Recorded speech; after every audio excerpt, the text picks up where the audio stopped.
estamos de volta com o 3-1 aqui na TV Brasil, discutindo a homofobia, o casamento gay, os direitos dos homossexuais.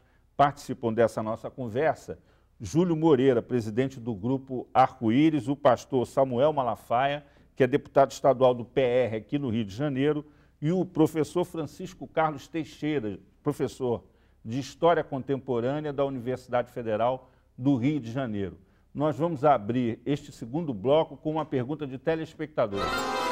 A lei contra a homofobia restringe a liberdade de expressão para quem não aceita o homossexualismo?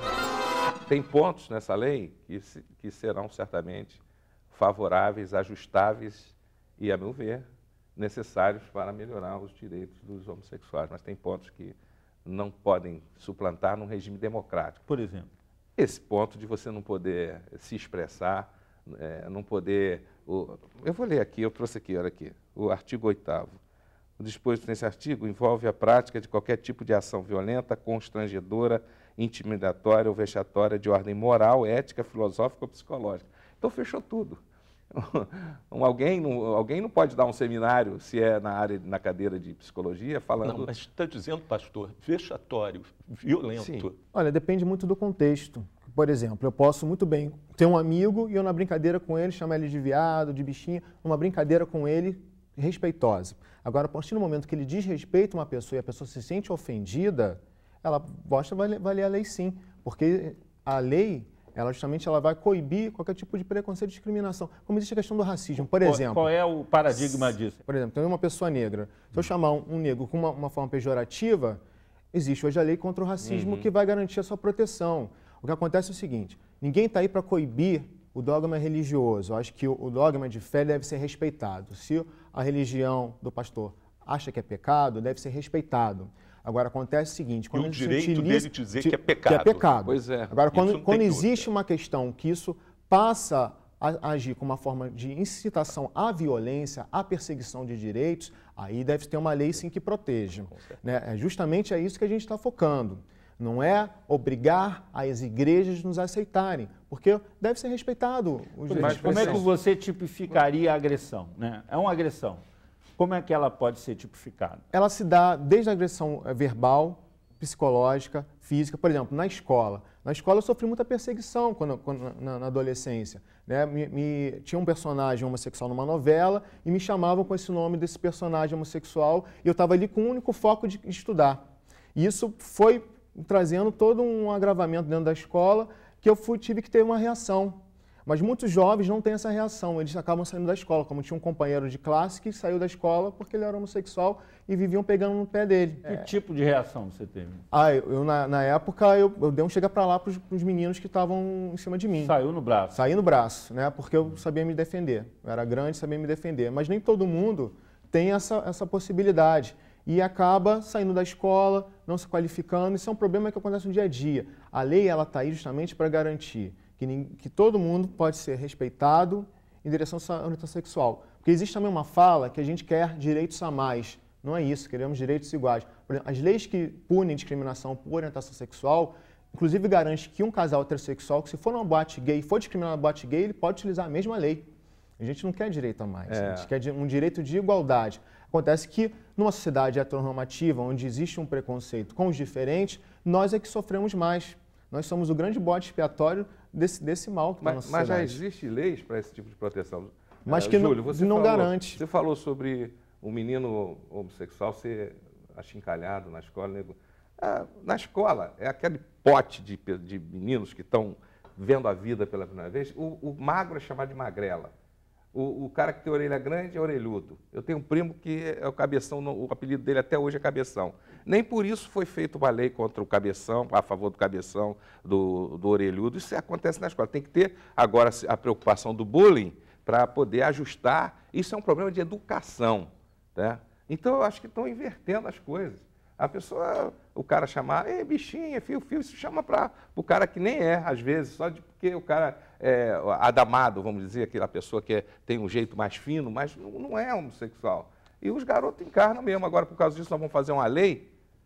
Sim, mas é justamente esse jovem que cumpre com esse preconceito na escola que vai se tornar o agressor de amanhã. Então, a gente precisa trabalhar com a educação acima de tudo e com leis que possam coibir, sim, qualquer tipo de preconceito, inclusive preconceito religioso, que já é garantido pela Constituição Federal brasileira. Houve uma maior confusão aí por causa do kit da homofobia, homofobia, né, do MEC. Que é justamente era um elemento para auxiliar os educadores na discussão da homossexualidade na escola. Você tem um quadro hoje de exclusão muito grande. Quem sofre bullying na escola são os homossexuais, são os negros, são os gordinhos. Esse gibi gay é mais para divulgar o homossexualismo. Não há como divulgar, porque a homossexualidade não é algo influenciável. Na minha primeira vez que eu fui deputado, 2002 a 2006, para que desse uma cartilha nas escolas, ensinassem sobre um assunto que é importantíssimo, sobre o problema da dependência química. Até hoje, ninguém fez cartilha. Não. Agora o governo, 10 anos depois, o governo está se preocupando com uma coisa que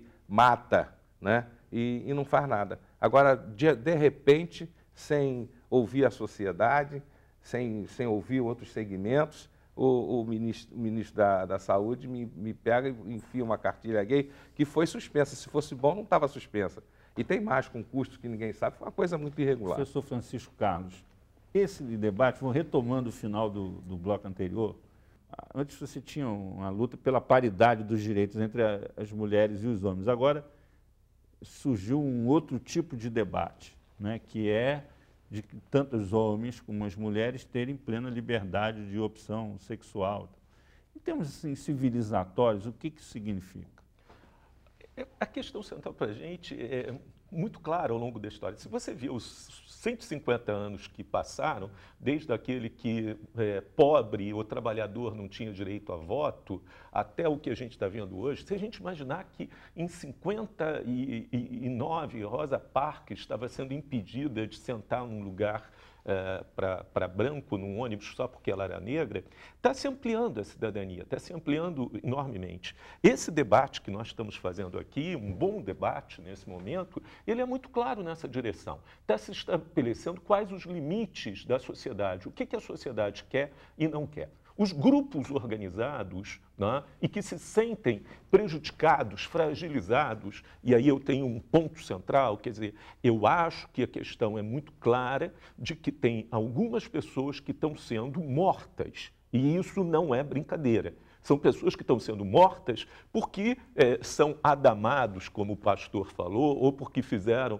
uma opção, ou porque nasceram, não tenho a menor ideia como isso se dá, mas estão sendo mortas por causa disso. Né? Isso é grave, nós temos que ter obrigação, né, de esclarecer isso. Não podemos mais transformar nossas escolas. Eu concordo com o pastor que as escolas, às vezes, viram um ambiente insuportável, né? E isso tem a ver, claramente, porque os pais não educaram as crianças para a diferença. É uma questão de educação. Essa é uma questão de educação. A cartilha talvez ajudasse nisso.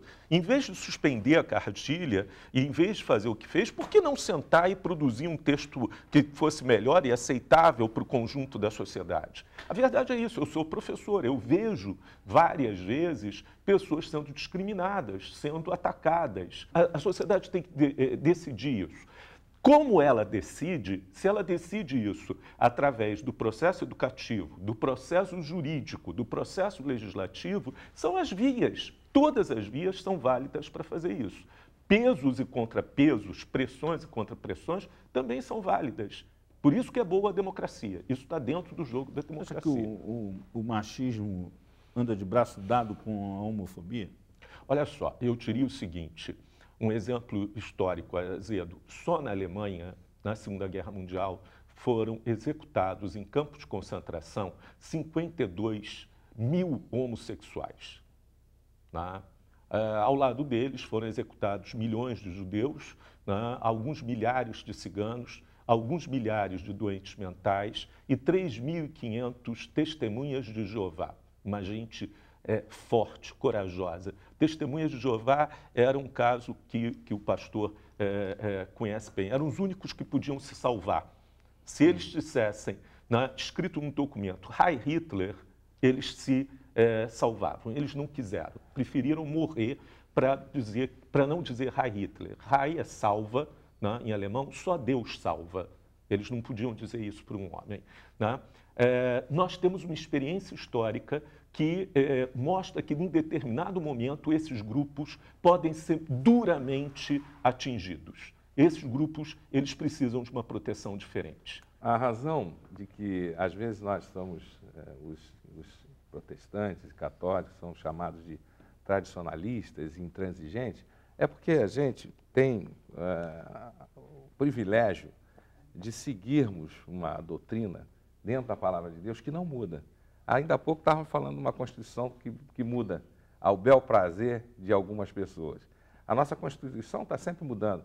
Não é daquelas constituições de Estado que tem uma permanência ao longo dos anos e as outras leis menores. Mas ainda bem, né, ainda pastor? Bem, porque ainda se não tivesse mudado nunca... Ainda bem, depende. Agora, esse livro aqui nunca mudou, nunca mudou. O que esse livro ensina? Esse livro ensina que o casamento é entre homem e mulher. Esse livro nos ensina que, ao longo do tempo, a humanidade vai se promiscuindo e vão mudando. Nós temos aqui o relato da mudança do gosto. E isso, por Deus, é considerado uma coisa Posso fazer errada. uma observação? O senhor que conhece a história há de reconhecer que desde o tempo dos inícios aqui, dos primórdios, sei lá, 6.000 anos atrás, até o apóstolo Paulo, quando ele vem falando sobre os homens se inflamarem uns com os outros e fazerem aberrações, está em Romanos capítulo 1. Então, a gente que lê a Bíblia, a gente sabe que a Bíblia não é um livro homofóbico, é um livro do amor. Jesus vem ensinar: amai-vos uns aos outros. Mas tem comportamentos que a Bíblia não aceita. E um desses comportamentos é o homossexualismo. Eu queria fazer 3 observações rápidas. Em primeiro lugar, por exemplo, pode ser que algumas pessoas na sociedade sejam budistas. Então, portanto, a Bíblia tem um valor diferente para essas pessoas. Então, nem todos são obrigados a ficarem sob o teto da mesma concepção de mundo, de vida e de futuro. Essa é a primeira coisa. Segunda coisa, eu ainda estava lendo agora um texto muito interessante do Frei Beto, onde ele destacava, por exemplo, como Jesus abençoou o amor do centurião pelo seu soldado que pediu em pranto para que Jesus salvasse. Para Frei Beto, por exemplo, essa é uma passagem que Jesus abençoou uma relação homoerótica no Evangelho. Quem fez essa exegese foi um religioso, não fui eu estou citando o religioso. A terceira coisa que eu acho interessante é como o pastor usou uma palavra que às vezes escapa a gente, Como o senhor falou que, em vez de falar a sociedade evolui, o senhor falou a sociedade vai se promiscuindo. Pois é. Quer dizer, então, eu acho que aqui tem um problema. Quer dizer, considerar que uma mudança de relação é promiscuidade é um valor moral que pertence a um grupo. Mas não pertence a todo mundo. Eu posso achar que houve progresso e ele achar que houve promiscuidade. Essa é a diferença. Acho que, assim como a Constituição, a Bíblia também é interpretativa, Cada um vai interpretar. Isso é uma coisa muito clara. Por exemplo, o pastor ele faz a barba. E na Bíblia fala que você não pode fazer a barba. Os judeus ortodoxos seriam, então, os mais corretos, segundo Levíticos, falando. Mas não vamos entrar em questão de Bíblia. Acho que a sociedade ela evolui sim, a gente precisa pensar que nós evoluímos e que precisa isso ter respeito. Como o próprio pastor fala, amarmos uns aos outros, estamos aqui justamente nesse sentido de nos respeitar, buscar um entendimento e caminharmos em conjunto. Eu sempre falo que o símbolo da bandeira do arco-íris, que são as várias cores, significa a diversidade humana, a possibilidade de cada um na sua essência coexistir, conviver harmoniosamente. A bandeira do arco-íris não é só do movimento gay. É muito mais ampla, é um movimento da humanidade, porque a gente busca justamente isso, a união, o respeito, a cidadania, todos nós nos respeitando, seguindo as nossas diferenças, mas, em cima de tudo, se respeitando. A gente, por exemplo, não é só, em nossa concepção, em nossa crença, para nós não é só um pecado o homossexualismo, a prostituição também é, a mentira também é, o engano também é. Agora, de onde vem a moral? O que é moral e ética? Nós vamos ter que fazer um intervalo, não é pecado. Voltamos daqui a pouco com 3-1.